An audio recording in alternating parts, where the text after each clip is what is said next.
Em março de 2019, uma equipe de arqueólogos fez uma descoberta inacreditável em Saqqara. Ao abrirem um sarcófago negro de basalto, selado por mais de 2.000 anos, o que encontraram lá dentro mudou para sempre nossa compreensão do livro de Thoth e da localização do túmulo perdido de Cleópatra.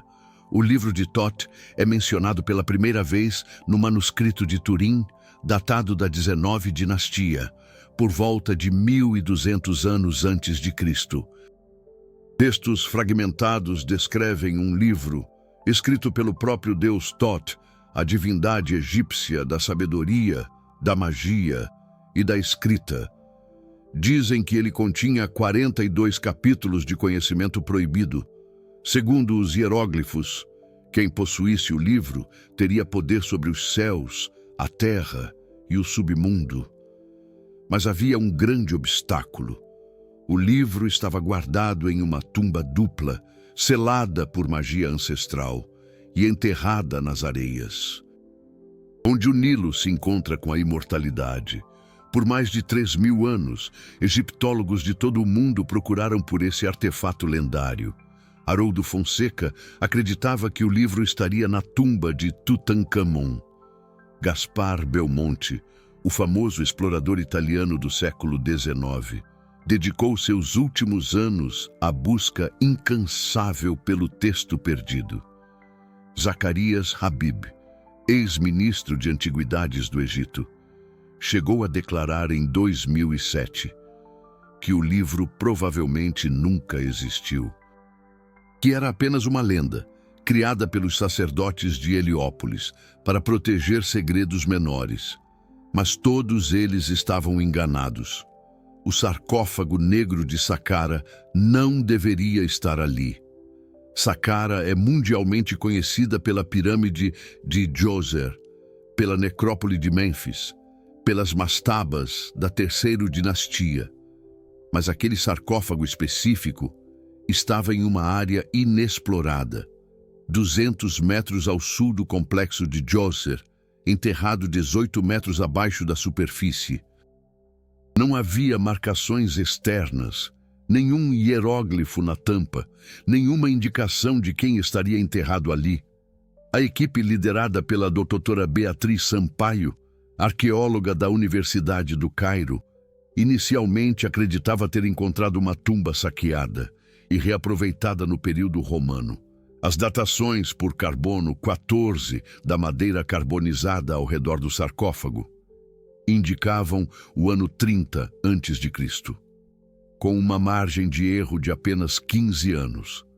30 a.C. Foi exatamente o ano da morte de Cleópatra.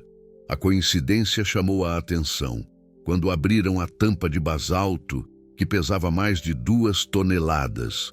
Encontraram a múmia de um homem com cerca de 50 anos.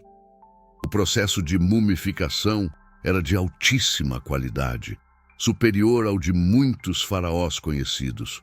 Os lençóis de linho continham 93 camadas sobrepostas. O rosto estava coberto por uma máscara mortuária de ouro puro, não folheado, decorada com hieróglifos em escrita hierática avançada.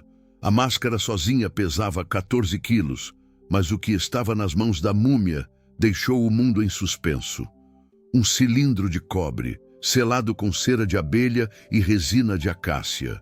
Dentro do cilindro, 42 folhas de papiro, preservadas perfeitamente, escritas em hieróglifos, hierático e demótico, as 3 formas de escrita egípcia usadas simultaneamente apenas por escribas de nível supremo.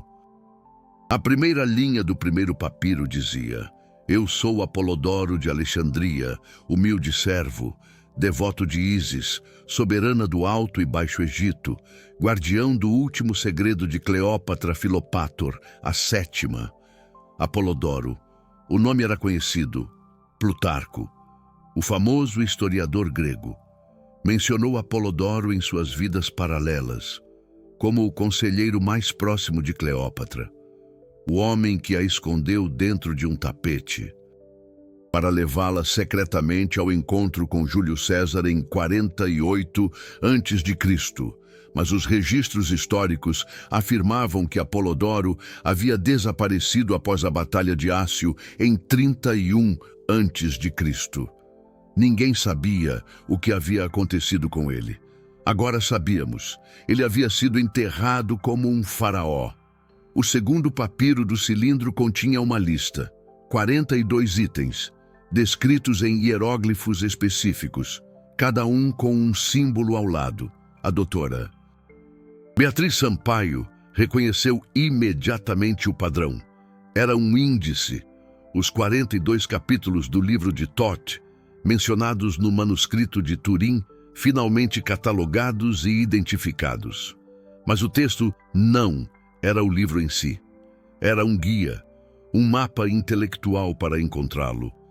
O terceiro papiro trazia coordenadas, não no sentido moderno, mas em termos de marcos geográficos egípcios, onde o templo de Ísis encontra a estrela de Sírios no solstício de verão, onde o Nilo corta a linha entre Heliópolis e Alexandria, onde a lua cheia reflete nas águas sagradas da Lagoa Mareotis. Arqueólogos levaram 8 meses para decodificar as referências. A localização apontava para Taposíris, a Grande, um sítio arqueológico 32 quilômetros a oeste de Alexandria, à beira da costa mediterrânea. Esse local já era suspeito de abrigar o túmulo de Cleópatra desde 2006. Quando a arqueóloga dominicana Kathleen Martinez iniciou escavações baseadas em evidências numismáticas e textuais. Mas Martinez nunca encontrou a entrada. As escavações revelaram templos, túneis, moedas com o rosto de Cleópatra, mas nenhuma câmara mortuária. O quarto papiro de Apolodoro explicava o porquê. A tumba verdadeira não estava sob o templo. Estava sob a água. Durante 2000 anos, o nível do mar Mediterrâneo subiu aproximadamente 4 metros na costa do Egito. O que antes era terra firme ao lado do templo de Taposíris, agora estava submerso. Cleópatra havia construído sua tumba deliberadamente abaixo do nível do mar, em uma câmara impermeável de calcário reforçado com chumbo derretido, acessível apenas por um túnel que se fechava automaticamente com o peso da água após o enterro. O quinto papiro continha instruções para abrir a tumba sem inundá-la. Descrevia um sistema de contrabalanços e comportas criado por engenheiros gregos a serviço de Cleópatra. O texto mencionava especificamente Cesíbios de Alexandria, inventor da bomba de água, como o responsável pelo mecanismo de drenagem. Segundo Apolodoro, a chave para acionar as comportas estava escondida em um dos 42 capítulos do livro de Thoth. Ali estava a conexão. Cleópatra não apenas conhecia o livro, ela o usou como chave para proteger sua própria tumba. O sexto papiro revelava onde o livro estava. Apolodoro escreveu que Cleópatra havia ordenado a criação de 3 cópias do livro original. A primeira foi enterrada com Júlio César em Roma, mas destruída durante o grande incêndio de Roma em 64 d.C. A segunda foi guardada na Biblioteca de Alexandria, consumida pelas chamas quando Júlio César acidentalmente incendiou parte da biblioteca em 48 a.C. A terceira cópia, a última sobrevivente, foi selada dentro da tumba de Cleópatra, junto com seu corpo e os de Marco Antônio e seus filhos. Mas havia uma quarta cópia, incompleta, fragmentada, criada às pressas por Apolodoro nos dias finais antes do suicídio de Cleópatra. Essa cópia continha apenas os capítulos necessários para abrir a tumba submersa. Apolodoro aguardou consigo, sabendo que um dia ela seria necessária para que o mundo descobrisse a verdade sobre a última rainha do Egito. O sétimo papiro era o fragmento do livro de Thoth, 3 capítulos dos 42 originais. Capítulo 37. Como manipular a água com palavras de poder. Capítulo 38. Como ler estrelas mortas. Capítulo 39. Como abrir o que os deuses selaram. A tradução completa levou 2 anos. Egiptólogos de 17 países diferentes colaboraram para decifrar a linguagem arcaica. Os símbolos misturados de hierático tardio com demótico inicial. As referências cruzadas a textos perdidos como o Livro das Cavernas e o Livro do Amduat. O professor Jean-Luc Moreau, da Sorbonne, especialista em textos ptolemaicos, afirmou que a complexidade linguística do fragmento era superior a qualquer documento conhecido do período helenístico no Egito, simplesmente inacreditável.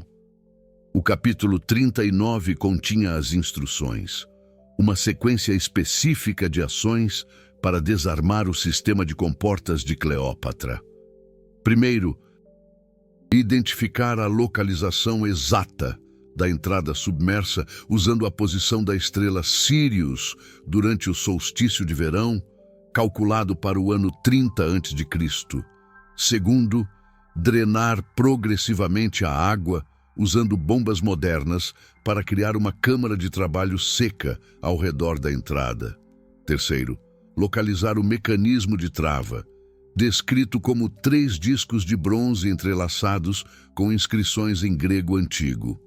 Quarto, girar os discos na sequência correta, baseada nos nomes secretos de Ísis, mencionados no papiro de Ani, parte do Livro dos Mortos. A doutora Beatriz Sampaio conseguiu financiamento do Ministério de Antiguidades do Egito e de um consórcio internacional de universidades. Em agosto de 2022, mergulhadores arqueológicos localizaram a entrada submersa exatamente onde Apolodoro havia indicado. Estava a 6 metros de profundidade, disfarçada como parte da fundação natural de rocha calcária. Levou 4 meses para drenar o local e criar uma estrutura de contenção. Que trabalho! Quando entraram na câmara pela primeira vez em dezembro de 2022, a equipe encontrou um corredor descendente de 30 metros, cortado em ângulo perfeito no calcário, revestido com placas de chumbo para impedir infiltração de água. No final do corredor, uma porta dupla de granito negro, cada folha pesando aproximadamente 5 toneladas. Os discos de bronze descritos por Apolodoro estavam incrustados no centro da porta. A professora Helena Vasques, epigrafista especializada em textos ptolemaicos, identificou as inscrições nos discos. Eram variações do nome de Ísis, a divina, em diferentes períodos da história egípcia. Azet, o nome original em egípcio antigo. Eze, a forma do Reino Médio. Isi, a pronúncia grega. Os discos precisavam ser girados para alinhar os 3 nomes simultaneamente. Uma chave secreta milenar. Quando alinharam os discos, ouviram um mecanismo interno se movendo, engrenagens de bronze rangendo após 2000 anos. As portas de granito deslizaram para os lados, revelando uma câmara octogonal de 12 metros de diâmetro. O teto era decorado com estrelas douradas incrustadas em lápis lazuli, representando o céu noturno de Alexandria na data exata da morte de Cleópatra Filopator. A 7ª, 10 de agosto de 30 a.C. As paredes estavam cobertas com hieróglifos pintados em azul, vermelho e dourado, narrando a vida de Cleópatra desde seu nascimento até sua morte. Uma cena magnífica. No centro da câmara, 3 sarcófagos de mármore branco importado de Carrara, na Itália. O maior, no centro, pertencia a Cleópatra. Estava coberto com folhas de ouro e decorado com a imagem da rainha como Ísis, a divina, usando o disco solar e os chifres de vaca característicos da deusa. À direita, o sarcófago de Marco Antônio, decorado com símbolos romanos e egípcios misturados, uma fusão dos dois mundos que ele habitou. À esquerda, um sarcófago menor, contendo os restos dos filhos gêmeos de Cleópatra e Marco Antônio, Alexander Hélios e Cleopatra Selene. Mas o mais importante estava aos pés do sarcófago de Cleópatra. Uma caixa de ébano negro incrustada com hieróglifos em prata. A doutora Beatriz Sampaio reconheceu imediatamente os símbolos. Eram os mesmos do índice encontrado com Apolodoro. Os 42 capítulos do livro de Thoth, o Tesouro Máximo, abriram a caixa com instrumentos de precisão, usando luvas e máscaras para evitar contaminação.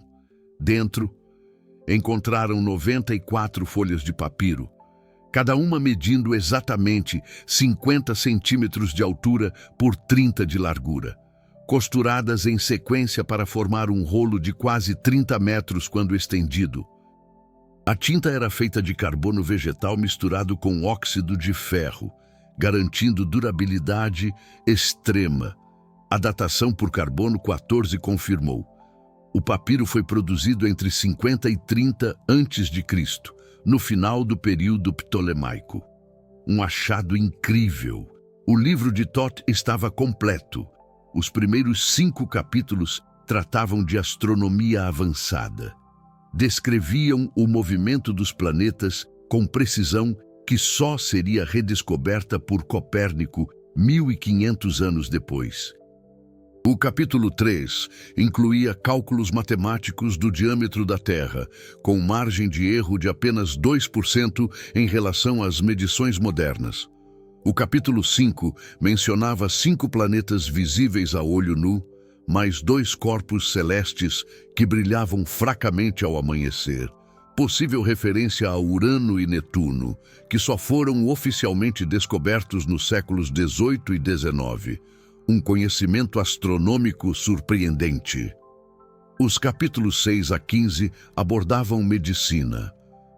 Continham descrições de cirurgias cerebrais, técnicas de anestesia usando ópio e mandrágora, procedimentos de esterilização de instrumentos com fogo e vinagre. O capítulo 10 descrevia o sistema circulatório humano com detalhes que William Harvey só redescobriria em 1628. O capítulo 13 mencionava organismos invisíveis que causavam doenças, um conceito similar à teoria microbiana que Louis Pasteur estabeleceria apenas no século XIX. Inacreditável o quanto sabiam. Os capítulos 16 a 30 eram sobre química e alquimia.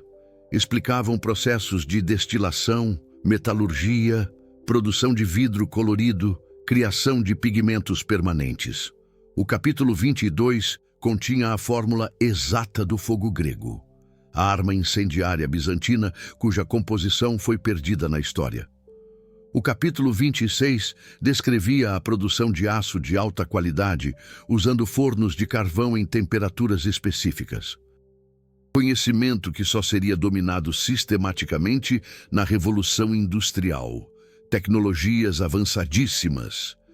Os capítulos 31 a 37 abordavam física e engenharia. Detalhavam princípios de hidráulica, alavancas, polias, parafusos de Arquimedes, bombas de vácuo. O capítulo 33 incluía esboços de máquinas voadoras baseadas em princípios de sustentação aerodinâmica. O capítulo 35 descrevia um dispositivo para medir terremotos usando pêndulos e recipientes de mercúrio, similar ao sismoscópio, inventado por Zhang Heng na China no ano 132 d.C. A sabedoria dos antigos. Os últimos 5 capítulos eram diferentes. Tratavam de filosofia, consciência e a natureza da realidade. O capítulo 40 afirmava que o tempo não era linear, mas circular e sobreposto. onde passado e futuro coexistiam simultaneamente, em diferentes camadas de percepção.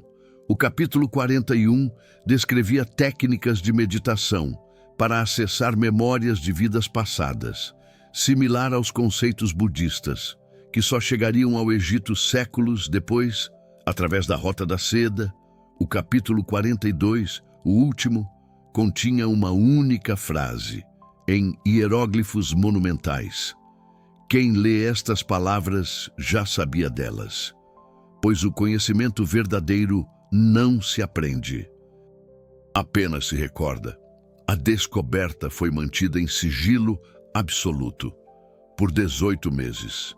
O governo egípcio temia saque arqueológico, pressão internacional, conflitos políticos sobre a propriedade do artefato. Enquanto isso, equipes de especialistas trabalharam em turnos de 12 horas para digitalizar, traduzir e analisar cada símbolo do livro de Thoth. O Dr. Roberto Mendes, físico teórico da Universidade de Cambridge, ficou particularmente intrigado com o capítulo 37 sobre manipulação de água. Segundo sua análise, as descrições não eram mágicas ou metafóricas, eram instruções técnicas sobre como usar ressonância sonora em frequências específicas para modificar a tensão superficial da água e criar padrões de fluxo controlado. Ele construiu um protótipo baseado nas instruções do livro e conseguiu fazer água subir contra a gravidade dentro de um tubo de bronze, usando apenas vibrações sonoras de 428 Hz. Inacreditável! A doutora Fernanda Oliveira, historiadora da ciência na Universidade Americana do Cairo, propôs uma teoria controversa. Segundo ela, o livro de Thoth não foi escrito por Thoth, nem por sacerdotes egípcios. Foi compilado por Cleópatra, com a ajuda dos maiores cientistas de sua época, reunidos na Biblioteca de Alexandria. Cleópatra falava 9 idiomas, estudou matemática, astronomia, medicina e filosofia. Com os melhores mestres disponíveis, ela teve acesso a textos de Aristóteles, Euclides, Arquimedes, Herófilo, Eratóstenes e dezenas de outros gênios, cujas obras foram parcialmente ou totalmente perdidas. A teoria de Oliveira sugere que Cleópatra criou o livro como um arquivo de segurança do conhecimento mais avançado de sua era, sabendo que o Império Romano destruiria a cultura helenística do Egito após sua morte. Ela deliberadamente atribuiu o texto a Thoth, deus da sabedoria, para garantir que seria preservado como texto sagrado, em vez de ser descartado como obra humana. Foi uma tentativa desesperada de salvar milênios de conhecimento científico e filosófico, que de outra forma seria perdido para sempre. Se essa teoria estiver correta, então o livro de Thoth é muito mais valioso do que qualquer tesouro arqueológico. É uma cápsula do tempo intelectual do mundo antigo, contendo conhecimentos que levamos 1500 anos para redescobrir e alguns que ainda não compreendemos completamente. Em junho de 2024, o Ministério de Antiguidades do Egito finalmente anunciou a descoberta ao público. A reação foi explosiva. Universidades de 63 países solicitaram acesso ao livro. O Vaticano enviou representantes, alegando que o texto continha heresias contra o cristianismo primitivo. A Unesco declarou o sítio de Taposiris, a Grande, como Patrimônio Mundial da Humanidade, com status de proteção máxima. O governo egípcio anunciou a construção de um novo museu, dedicado exclusivamente à exposição do livro e dos artefatos relacionados a Cleópatra. Um museu inteiro. Mas a pergunta permanece: se Cleópatra tinha acesso a conhecimento tão avançado, por que não o usou para salvar o Egito de Roma? Por que permitiu que Marco Antônio perdesse a Batalha de Ácio? Por que escolheu o suicídio em vez de usar o poder prometido pelo livro? O capítulo 42 oferece uma resposta. Cleópatra entendeu que conhecimento sem sabedoria é apenas informação. Ela sabia que Roma venceria, não por superioridade tecnológica ou intelectual, mas por brutalidade organizacional e vontade de poder ilimitada. Nenhum texto sagrado ou ciência avançada poderia mudar isso. Então ela fez a única coisa que garantiria a sobrevivência do conhecimento. Escondeu-o onde apenas os dignos poderiam encontrá-lo. Protegido pelas águas do tempo, Apolodoro cumpriu sua missão. Ele guardou a chave por 2000 anos, esperando em seu sarcófago negro, até que a humanidade estivesse pronta para receber o conhecimento novamente. E quando abrimos aquele sarcófago em Saqqara, não encontramos apenas papiros antigos. Encontramos um aviso. Encontramos um presente. Encontramos a prova de que nossos ancestrais eram mais sábios do que jamais imaginamos. Muito mais. O livro de Thoth agora está sendo traduzido para 26 idiomas modernos. Cientistas estão validando cada afirmação, cada fórmula, cada teoria proposta nos 42 capítulos. E a cada nova análise, descobrem que Cleópatra estava certa. Os antigos sabiam. Nós que esquecemos.